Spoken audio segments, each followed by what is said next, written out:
Hello friends, कैसे हैं आप सब? बहुत दिनों बाद आज मैं आप सबके साथ वॉइस ओवर पे आ रहा हूँ, क्योंकि पिछले वीडियोस में मैं अपनी आवाज़ नहीं शेयर कर रहा था, क्योंकि मैं अपनी पढ़ाई में बहुत ज़्यादा बिजी रह रहा हूँ अभी फ़िलहाल तो। इसीलिए उतना टाइम नहीं मिलता है और इन सब चीज़ों में थोड़ा टाइम भी लगता है। तो आप सब में से किसी ने मुझसे पूछा था कि यूपीएससी का प्रिपरेशन जो है वो कैसे स्टार्ट करें, या क्या सही प्रोसेस होगा इसकी तैयारी में आगे बढ़ने में। तो देखिए, सबसे पहली बात ये है कि मैं अभी तक एक एस्पिरेंट ही हूँ और मेरा अभी भी यूपीएससी क्लियर नहीं हुआ है, तो मैं परफेक्ट और एक्यूरेट तो नहीं हो सकता, लेकिन बहुत सारे एक्सपर्ट्स हैं जो आपको बहुत अच्छी सलाह देंगे। हाँ, एज़ एन एस्पिरेंट मेरा जो पर्सनल एक्सपीरियंस और जो पर्सनल लर्निंग्स है, उसके आधार पे मैं आपसे के साथ कुछ शेयर कर सकता हूँ कि आप किस तरह से यूपीएससी की जर्नी में आगे बढ़ सकते हैं। तो इसके रिगार्डिंग मैंने कुछ प्रिपेयर किया है, जो वीडियो के आखिर में मैं अटैच कर दे रहा हूँ, तो आप एट अ ग्लांस उसको एज अ रेफरेंस देख सकते हैं। तो चलिए डिस्कस करते हैं how to prepare for UPSC. तो इसमें देखिए कि दो चीजें हैं कि यदि आप एक ग्रेजुएट हैं, यानी कि एक पहले से आप ग्रेजुएशन कर रखे हैं, और दूसरी बात यह है कि आप अभी तक ग्रेजुएट नहीं है, आप ग्रेजुएशन में पढ़ाई कर रहे हैं या आप उससे भी अभी इंटर लेवल के हैं।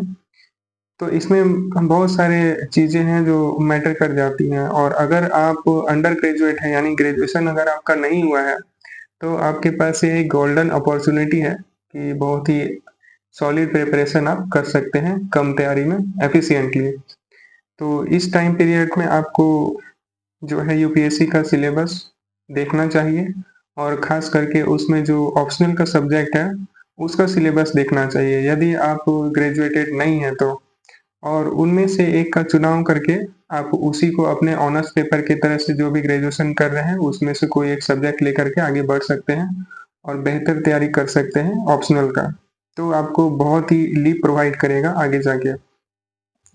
और दूसरी बात है कि अगर आप ग्रेजुएटेड हैं, तो ग्रेजुएटेड में भी जो होते हैं, 2 तरह के एस्पिरेंट होते हैं। एक जो फुल टाइम जो है अपना स्पेंड करते हैं, यूपीएससी को डेडिकेट करते हैं, और जो दूसरे तरह के एस्पिरेंट होते हैं, वो अपनी जो जॉब है उसके साथ ही यूपीएससी की तैयारी करते हैं, या कहीं वो काम कर रहे होते हैं किसी भी तरह का, साथ में पढ़ाई रखते हैं।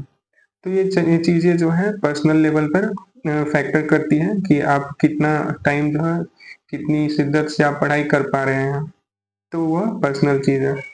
तो चलिए देखते हैं आखिरकार आप इन दोनों में से किसी भी स्टेज में हो, तो आप अपनी तैयारी को किस तरह से आगे बढ़ा सकते हैं। तो इसमें सबसे पहली चीज़ जो आपको करनी चाहिए, वह यह है कि आपको जो एग्ज़ाम का पैटर्न है, उसे देखना चाहिए। क्योंकि आप जानते ही होंगे कि यूपीएससी का जो एग्ज़ाम है, बहुत ही वास्ट होता है, और यह लेंदी प्रोसेस होता है। कम से कम तो 1 से डेढ़ साल तो लग ही जाता है, एक साइकिल पूरा करने में यूपीएससी को, आईएएस की जो परीक्षा होती है, उसमें। और साथ ही इसका सिलेबस बहुत वास्ट है, बहुत तरह-तरह के पेपर होते हैं, प्रीलिम्स के अलग, मेंस के अलग, इनमें से भी बहुत सारा सब कैटेगराइज़ेशन भी है।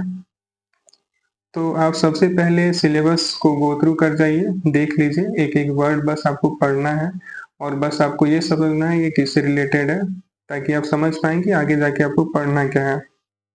और इसी दरमियान आपको यह भी डिसाइड करना है कि क्या आपके पास इतना टाइम है, क्योंकि यूपीएससी की तैयारी आप ऐसे नहीं कर सकते कि 1 साल मैंने तैयारी की और अगले साल मेरा यूपीएससी क्लियर हो जाएगा। ऐसा कोई नहीं करता है, ऐसा करना बेवकूफ़ी ही है।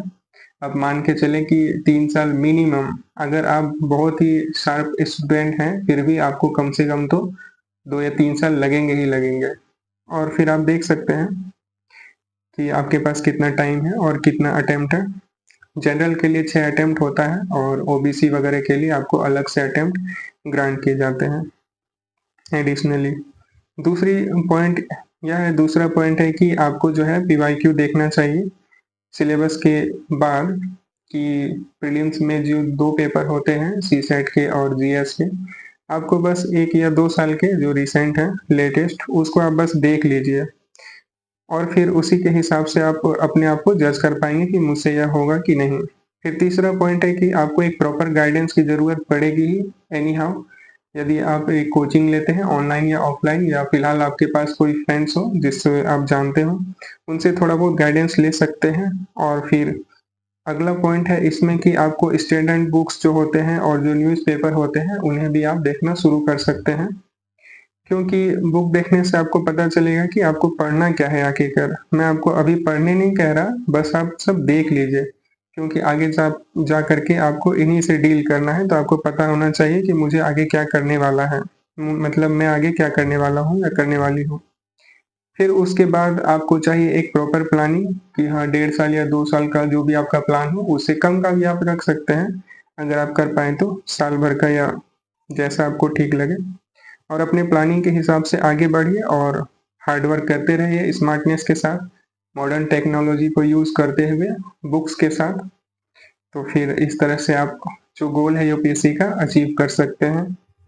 तो बस यही है पहला, मेरे हिसाब से मेरा पर्सनल जो है लर्निंग, कि किस तरह से यूपीएससी की तैयारी किसी नए स्टूडेंट को, नए एस्पिरेंट को शुरू करनी चाहिए। आई होप कि आपको यह पसंद आया होगा।